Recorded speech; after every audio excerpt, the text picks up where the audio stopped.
안녕하세요. 오늘 교과서는 뮤익을 비롯해서 여러 이 현대 작가 약간 나오고요. 그 다음에 발상법이 좀 나오네요. 그래서 그거 위주로 오늘 좀 보고 가겠습니다. 자, 우선 보시면은 뮤익이라는 작가가 나오는데, 예, 이제 보시다시피 되게 극사실적으로 표현을 했죠. 그래서 거기에 관련된 극사실주의의 개념도 나오는데, 이 뮤익이라는 작가, 아무래도 이제는 와이베이 작가 중에 한 명이긴 한데, 다른 와이베이 작가에 비해서 굉장히 좀 되게 과격한 작품을 주로 작가들이 많이 하죠. 그런데 그거에 비하면은 굉장히 고전적인 방법을 쓰고 있다라고 볼 수가 있어요. 그래서 보시면은 실제 사람 크기보다 축소를 해가지고 피부의 모공과 주름을 그리고 또 혈관까지 사실적으로 묘사를 한 외형의 재현을 통해 삶의 내면을 되돌아보게 한다라고 하는데, 우선 뮤익은요 수업 때 진행을 하긴 했습니다. 했는데 뮤익 같은 경우는 주제가 이렇게 얘기를 하면은 조금 되게 뭉뚱그려서 얘기하는 거고, 이 주제 자체가 인생의 순환, 인생의 순환을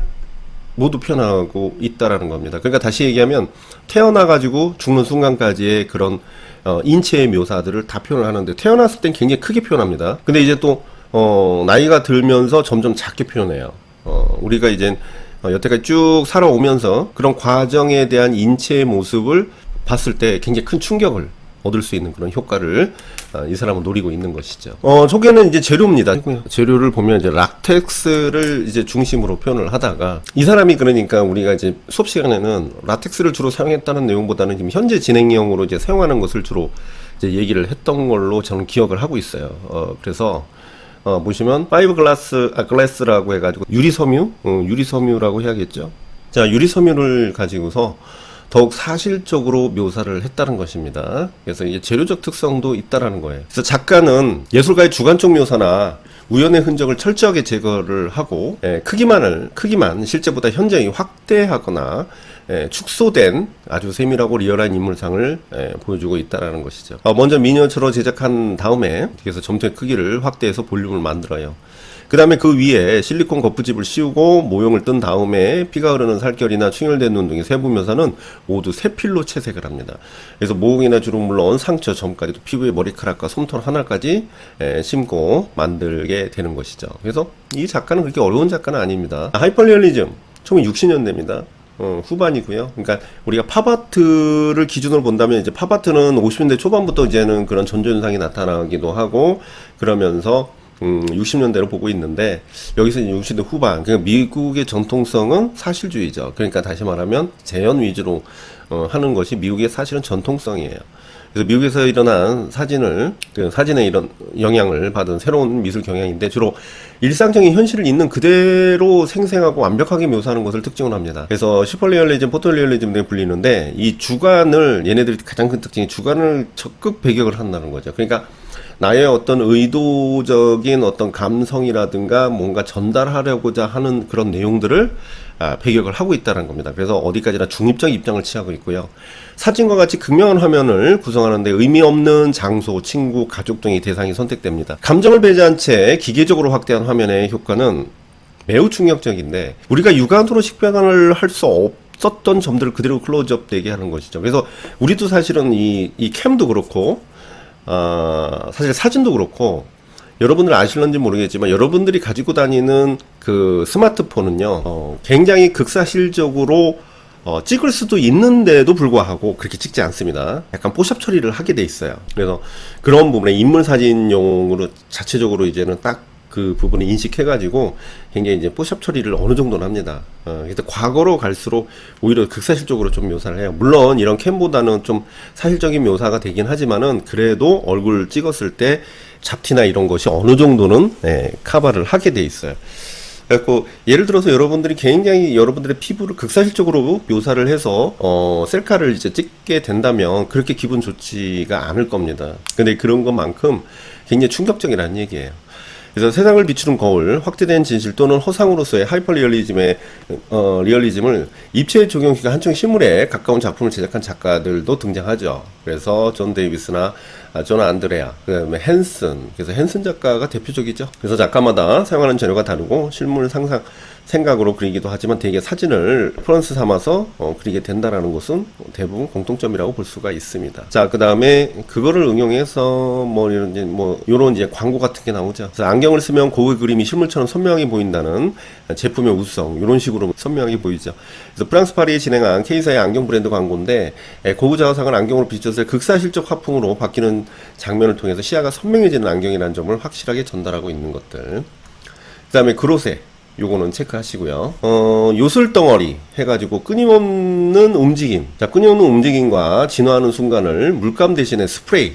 그래서 이 스프레이 그 재료적인 특성이 중요합니다. 그래서 캔버스 대신에 공간의 추상적으로 표현을 합니다. 그러다 보니까 캔버스를 넘어 열린 공간으로 우리가 이제 보고 그걸 확장된 거대 규모의 추상 회화로 회화와 설치, 그리고 설치와 외부 환경에 자유자재로 조합한 살아있는 회화. 그래서 우리는 이것을 살아있는 회화로 영역으로 확장했다, 이렇게 보고 있어요. 그래서 섬유유리 강화 플라스틱을 이용한 추상형 입체물에다가 다채로운 색색의 아크릴 물감을 분사해서 추상 미술의 새로운 경험을 제공했다는데, 그러니까 이것을 지금 보면은 유리 섬유 그 강화 플라스틱을 가지고 형태를 이런 식으로 만들고 그 위에다가 스프레이를 가지고 아크릴 물감을 뿌려가지고 이런 식으로 만든다라는 것이죠.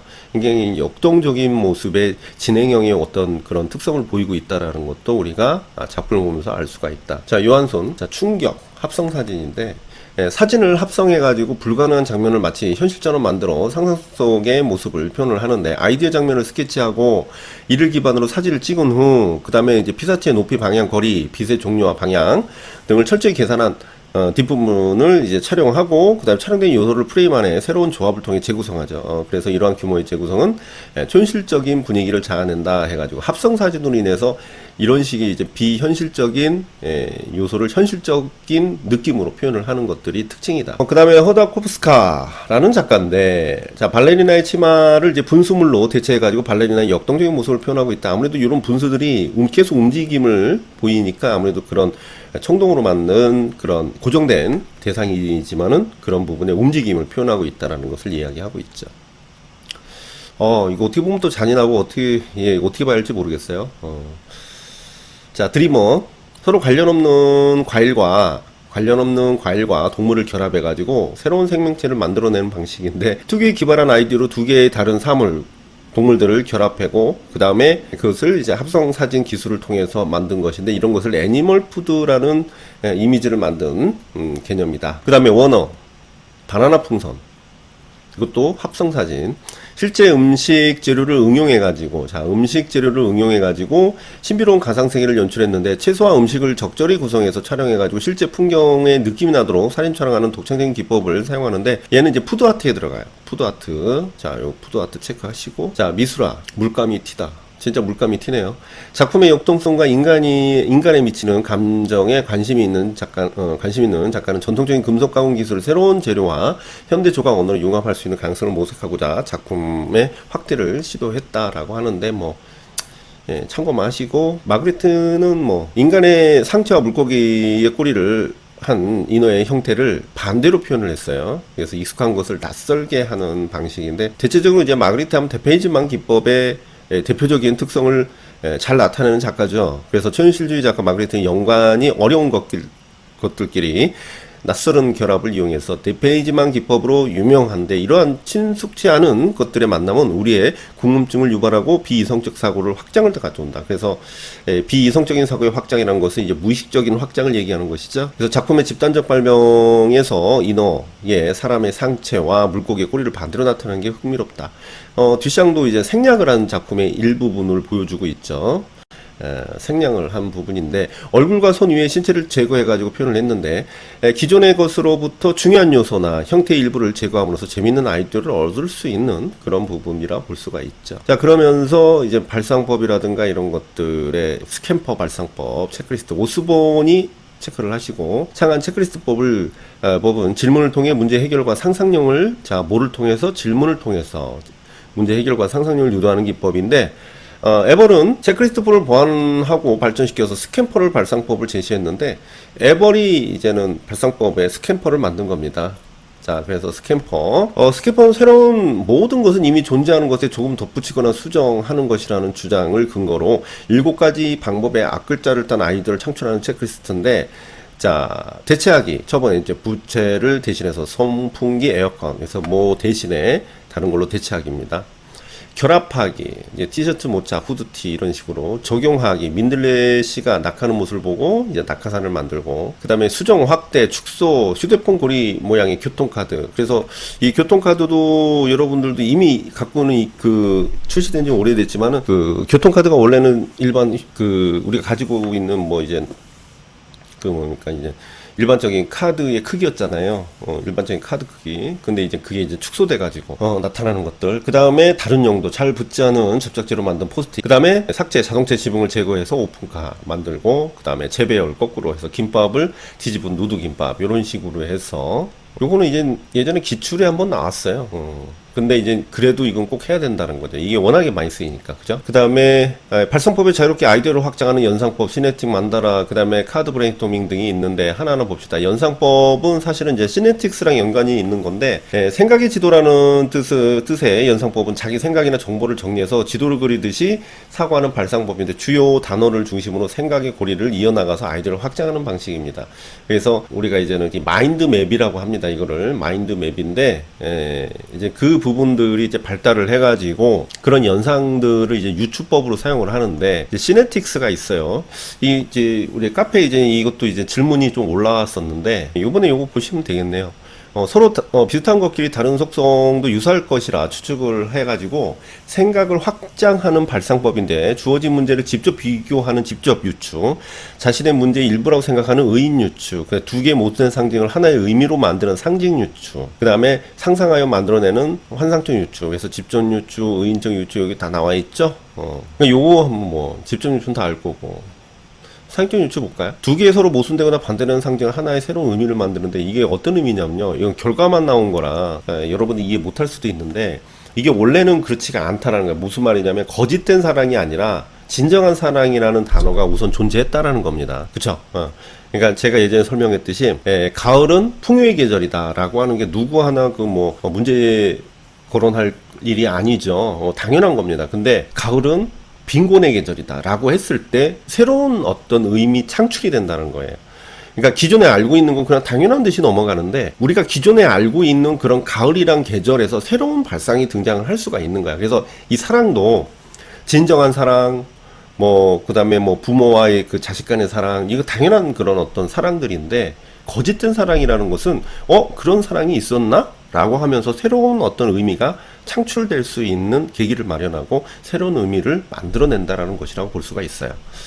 환상적 유추는 문제 해결을 위해서 환상적 면을 상상해서 유추하는 방식인데, 이 현재 우리가 이 기술적인 면모 그 부분에서 어디선가는 만들고 있을지는 모르지만, 현재로서는 그런 것들이 있지 않는 것들을 통해서 상상을 해보는 것이죠. 그러니까 예전에 나르는 양탄자라든가 이런 것들이 전혀 그런 것들이 이제 뭐 하늘을 난다는 것 자체가 되게 불가능했던 부분들이었었죠. 이제 그런 부분에서부터 우리가 그런 상상력을 유출을 함으로써 이제 그런 어떤 대상을 만들어낼 수 있는 계기의 어떤 그 창의력이 발생할 수 있다, 이렇게 얘기할 수가 있어요. 그래서 시네틱스는 상당히 나름대로 중요합니다. 자, 만다라트 같은 경우는 사람의 뇌구조에 가장 적합한 방식으로 머릿속에 있는 정보와 아이디어를 중심에 적고 중심 주제를 바탕으로 8개의 관련 너를 넣는다 라고 하는데, 요거는 이렇게 하고 이렇게 하는 거죠. 하나, 둘, 셋, 넷, 다섯, 여섯, 일곱, 여덟, 아홉. 그러니까 여기서 가운데 이제 점심을 이제 뭘 먹을 거냐, 점심을 뭐 먹을 거냐, 이제 김밥, 그 다음에 뭐 육개장, 그 다음에 뭐 짜장, 짜장 하면 안 되겠다. 중국 음식, 그 다음에 양식 등등등등 이렇게 나열하지. 그러면 여기서 점심을 뭘 먹을 거냐, 그러면은 나는 중국 음식 먹을 거야, 이렇게 선택을 하는 거죠. 그러면 중국 음식 만들 때 우리가 여기다가 이제 또 하나를 만드는 거야.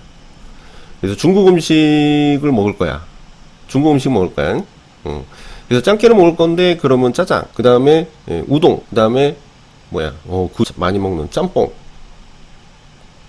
그 다음에 난 탕수육만 먹을 거야. 탕수육 아니야, 볶음밥 먹을 거야. 내가 지금 배고픈가 봐요. 자, 그러면은 중국집에서 뭘 먹을 거냐? 그럼 나는 짜장하고 볶음밥 먹는데 짜장 먹을게요 하면은 짜장을 선택하는 거야. 이런 식으로 선택을 하죠. 이제 보통 2개 정도 그래서 해요. 그래서 여기서 점심을 뭘 먹을 것이냐 이렇게 해가지고 그 다음에 중국집 먹을 거예요 이렇게 선택을 하면 또 여기다 중국집 해가지고 중국집에서 뭐 먹을 거냐? 그럼 짜장 먹을 건가요? 우동 먹을 건가요? 짬뽕 먹을 건가요? 여기서 선택을 하면 돼요. 이게 이제 만다라법이에요. 카드 브레인스토밍. 자, 협력 발상법이라고도 하는데요. 주제에 대해서 생각할 시간을 5분을 줘요. 그 후 모든 구성원이 카드나 스티커에다가 자신의 생각을 적어냅니다. 거기서 끝나는 게 아니라 모두 적어낸 아이디어에다가 각각의 질문을 하거나 아이디어를 추가를 합니다. 그러니까 내 생각을 카드나 아이디어에 적어낸 데에다가 거기다가 질문을 하거나 아이디어를 추가를 해요. 그 다음에 다시 5분간의 시간을 가진 뒤에 아이디어를 적은 카드를 제출합니다. 그래서 이러한 방식으로 모두 협력해서 최선의 아이디어를 도출하는데 아주 쉬워요. 내 생각을 적어내요. 5분을 주고 내 생각을 적어내요. 그 다음에 내 생각에 대해서 질문을 하거나 거기서 다른 사람의 어떤 의견을 포함해가야 아이디어를 추가합니다. 그 다음에 추가해서 글을 내요. 그러면 끝이야. 뭐 브레인스토밍은 다 알 거고. 역브레인스토밍. 요거는 수업 때도 얘기했지만 별로 안 쓸 거라는 생각을 해요. 브레인스토밍처럼 많은 아이디어를 자유롭게 제시하는 것 같지만 이미 만들어 놓은 아이디어에 대한 비판을 통해서 아이디어를 발생하는 방식인데 목표 확인, 아이디어에 대한 비판 생성, 해결책 선정, 그 다음에 실천 계획 세우기. 그러니까 뭐냐면 내 아이디어를 벽에다 붙여놔요. 그래서 사람들이 지나가면서 거기다 막 비판을 합니다. 그러면서 해결책을 선정하는 거야. 근데 요건 좀 알아둡시다 그럼. 이렇게까지 교과서에 나올 정도면 제 생각과 다르게 이것도 뭐 많이 쓰는 걸로 하는데 사실은 이거 별로 안 쓴다고는 하는데 교과서에 나오니까 과정만 좀 알아놓읍시다. 그래서 목표 확인과 아이디어에 대한 비판 생성, 해결책 선정, 그 다음에 실천 계획 세우기 이런 식으로 됐죠? 그 다음에 브레인 라이팅은 아까 이제 비슷하게 유사한 방법으로 브레인스토밍과 유사한 방법으로 종이에다 주제에 대한 아이디어를 써보고 한 방향으로 돌려가면서 써보도록 하여서 아이디어를 발상시키는 방식인데 이게 그러면 카드 브레인스토밍하고 뭐가 차이가 있냐면 이 브레인 라이팅 같은 경우는 자 종이에다 주제를 내 아이디어를 써봐요. 그 다음에 한 그 동그랗게 앉았으면 그 방향으로 돌려가면서 그 아이디어에 대해서 추가 써보는 거야. 그러니까 얘네들은 계속 써요. 계속 쓰는 거고 얘네들은 질문하거나 아이디어를 추가하는 방식으로 발표를 하기도 하고 이래요. 근데 거의 뭐 같다고 볼 수도 있고요. 자, 강제결합법은 이것도 질문했었는데 서로 관계없어 보이는 사물이나 아이디어를 강제로 연결시켜서 새로운 아이디어를 생성하는 방식을 말하는데 이렇게 하면은 참 이해가 안 돼요. 그냥 서로 이제 제일 여기서 핵심은 뭐냐면 가장 그러니까 전혀 관련이 없어야 돼요. 전혀 관련이 없는 것끼리 결합을 합니다. 그러면은 뭐냐면 그러니까 보통 우리가 이제 스캔퍼도 그렇고 보면은 기존에 있던 것에 대한 어떤 약간의 아쉬운 점을 어떻게 변형, 축소를 하거나 크기를 하거나 아니면 뭐를 결합을 하거나 빼거나 이러면서 기존에 있던 것에 대한 개선점이라고 보시면 되는데 강제결합법은 그게 아니라 그냥 이거 말고 전혀 그냥 새로운 것을 만들고 싶은 거야. 그러면 대표적인 게 뭐예요? 스마트폰이에요. 예전에 여러분들을 갖고 있는 게 MP3라는 것이 있었어요. 플레이어가 있고 그전에는 뭐 카세트 테이프를 돌려서 우리가 음악을 듣고 그 다음에 CD 플레이어가 있었고 그러면서 MP3가 등장을 합니다. MP3는 이게 CD 플레이어는 이게 움직여도 막 튀고 하는 게 좀 단점이고 이제 가지고 다니기가 힘들었는데 MP3는 이건 뭐 장난이 아니었죠. 이거 나오고서 막 목에 걸고 다니고 뭐 계속 그렇단 말이에요. 그 엄청나게 막 그 음악을 쉽게 우리가 이제는 들을 수가 있었단 말이죠. 크기도 작아지고 막 이랬단 말이에요. 근데 이게 얼마 못 가서 다 망했잖아. 왜냐? 스마트폰에 들어갈 수 있는 거야. 스마트폰. 그러니까 전화기에 음악도 들을 수 있고 TV도 보고 유튜브도 보고 다 볼 수 있는 거야. 그러니까 이 MP3 말고 또 뭐가 있었냐면 PDA인가? PDA? PDA일 거예요, 아마. 이렇게 약간 그러니까 약간 두껍고 이 정도에서 동영상을 볼 수 있는 어떤 기기가 있었거든요. 그것도 얼마 못 갔어요. 그것도 좀 가다가 무겁고 막 스마트폰에 다 포함된 거야. 그러니까 PDA 그다음에 MP3 전화기 이런 걸 강제로 결합을 했다라는 겁니다. 이해되시죠? 그러니까 이게 스캔퍼도 결합이 있는데도 우리가 어떤 대상에 대한 개선점이라고 부르는데 얘네들은 그게 아니라 전혀 새로운 창조물을 만든다고 보시면 돼요. 컬러 베스트 효과는 뭐 처음 들어본 사람도 있을 텐데 아침에 등교할 때 오늘은 내 주변에 검정색을 찾아봐야지 라고 생각하면 평소에 보이지 않던 검정색과 관련된 많은 것들이 보이는 효과래요. 즉 무언가를 마음에 두면 그것이 유난히 눈에 잘 들어온다는 개념인데, 이게 이제 클라베스 효과를 이제 발상에 응용할 수 있다라는 겁니다. 그래서 내가 무언가를 생각을 하고 거기에 대한 관련된 것을 계속 찾다 보면은 거기에 관련된 것으로 인해서 새로운 게 창조될 수 있는 것이죠. 자, 초현실주의 나오고요. 제1차 세계대전 이후에 24년부터 2차 세계대전 발발 직후까지 20년 동안 프랑스를 중심으로 일어난 겁니다. 얘네들은 우리가 미술사라면서 어지간한 건 다 프랑스야. 그죠? 그래서, 의식 아래 세계, 즉 꿈과 상상, 공상, 환상을 표현하는 예술적 혁신 운동인데 이제 무의식을 중심으로 했다는 겁니다. 이성을 거부하고 비합리적인 것, 과거와는 전혀 다른 무의식의 세계를 내지 꿈의 세계를 표현하고 있다. 팝아트는 50년대 초 영국에서 그 전조를 보였으나 50년대 중후반 미국에서 추상표현주의 주관적 엄성에 반대하고 대중매체와 광고, 대중문화의 시각적 이미지를 미술 영역 속에 적극적으로 수용하고자 했던, 그죠? 보통 우리는 60년대라고 하는데 그냥 50년대 후반? 예, 그렇게 해도 되겠네. 요거 바닥이에요. 바닥인데 여기다 그림을 그린 거야. 그러니까 착시를 이용해서 이게 쭉 여기가 이제 그러니까 뭔가 여기서부터 이렇게 바닥이 이렇게 그죠? 이렇게 바닥이에요. 근데 요 밑으로 뭡니까? 이런 식으로 뭐가 있는 것처럼 밑으로 이제 낭떠러지처럼 표현을 하고 있는 거예요. 그죠? 비버 3D 도로라고 나와 있는데 분필로 그렸습니다.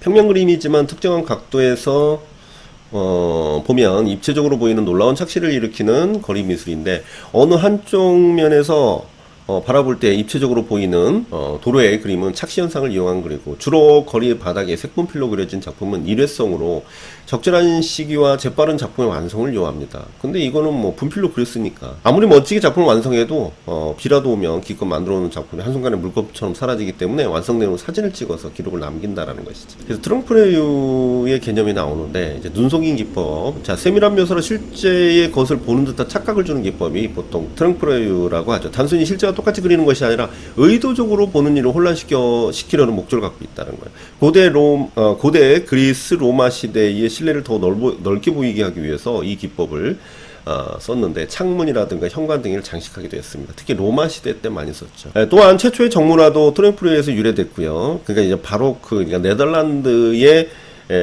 바로크에서 이것을 사용했습니다. 예, 바니타스도 이걸 사용했고요. 그래서 네덜란드 바로크에서 사용했고, 그 다음에 손님 접대를 잘하는 부자로 보이기 위해서 벽에 걸어들여 그렸던 음식의 그림이 최초의 정문화다. 고대 그리스 화가가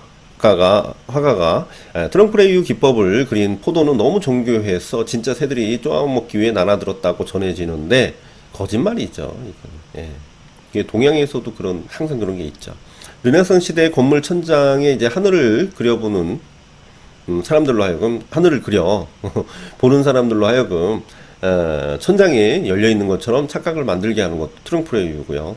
가장 발달했던 시기는 17세기부터 19세기까지. 그래서 17세기는 바로크죠. 그래서 19세기 사진의 발명으로 존재 가치가 점점 이렇게 됐고, 20세기 중반 들어서 트렁프레유 그림들은 사진과 다르게 사물의 속성을 관조하는 예술로 재평가받게 되면서 현대 이런 초현실주의의 대표의 지망 등이 효과적으로 사용됐다. 자, 게리가 나오죠. 구겐하임 미술관이 나오는데, 구겐하임 미술관이 외부의 재질은 티타늄입니다. 티타늄. 외형은 물고기 모습을 영감을 얻었고요. 티타늄은 항공기의 몸체에 쓰이는 금속성 재료인데, 물과 빛과 하늘에 반사되는 티타늄의 모습은 헤엄치고 있는 물고기의 비늘을 연상시키면서 딱딱한 이미지가 아니라 유려한 선을 드러내서 율동감을 나타내기 위해서 일부러 티타늄의 재료를 썼다. 이렇게 나오죠. 자, 그 다음에 서세옥이 있네요.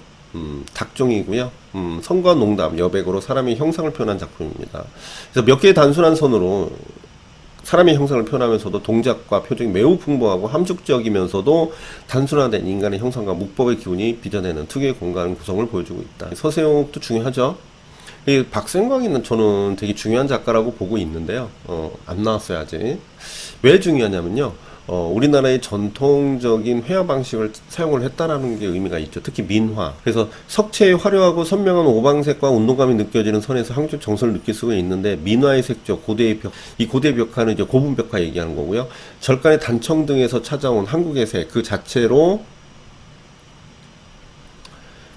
자체의 본질적인 의미를 부여하면서 우리의 민족 깊게 정서가 담겨 있는 작품으로 채색화해서 새로운 경지를 보여주는데, 우리나라의 그 정서의 민족의 정서를 표현하기 위해서 특히 민화를 많이 채용을 했다고 볼 수가 있습니다. 그죠? 자, 뭉크. 공포의 느낌을 어떻게 해요? 왜곡된 형태와 색채, 인물의 표정, 그죠? 표현했다. 이게 공포의 느낌.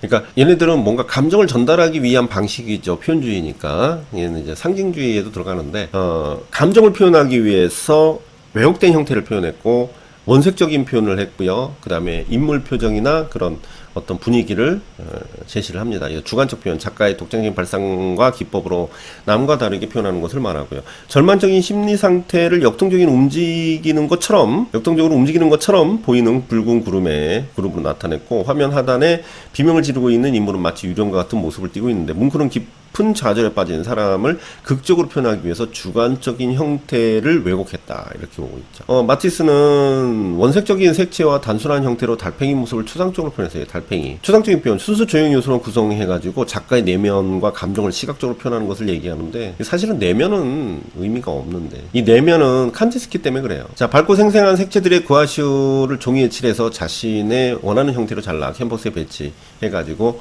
달팽이의 형태를 추상적으로 했는데, 그걸 데쿠빠쭈라고 하죠. 데쿠빠쭈.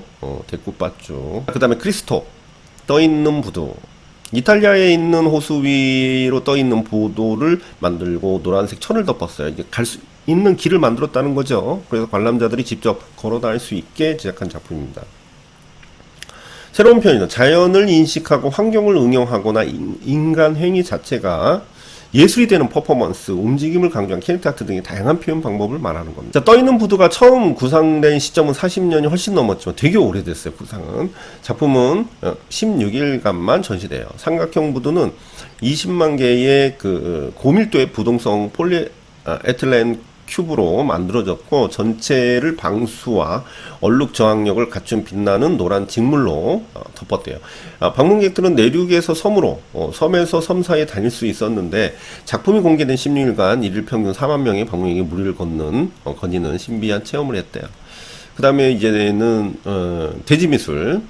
60년대 후반에 나타나기 시작한 미술의 경향이고요. 이것도 60년대 후반에 등장했어요. 거래되는 미술의 상업화. 자, 미술의 상업화. 얘네들 항상 거부하죠. 상업화. 상업화와 그 환경운동에 대한 관심. 근데 얘네들이 아이러니한 거는 환경운동 단체와 많이 마찰을 일으키죠. 그래서 이 상업화를 거부하기 위해서 대지로 나옵니다. 그래서 기존의 재료와 기존의 장소에서 벗어난 겁니다. 그래서 자연물을 소재로 하거나 자연의 인공적인 표현 작업으로 대체적으로 규모가 커요. 일정 기간 시간이 지나면 철거됩니다. 그리고 자연적으로 소멸되거나, 그렇죠.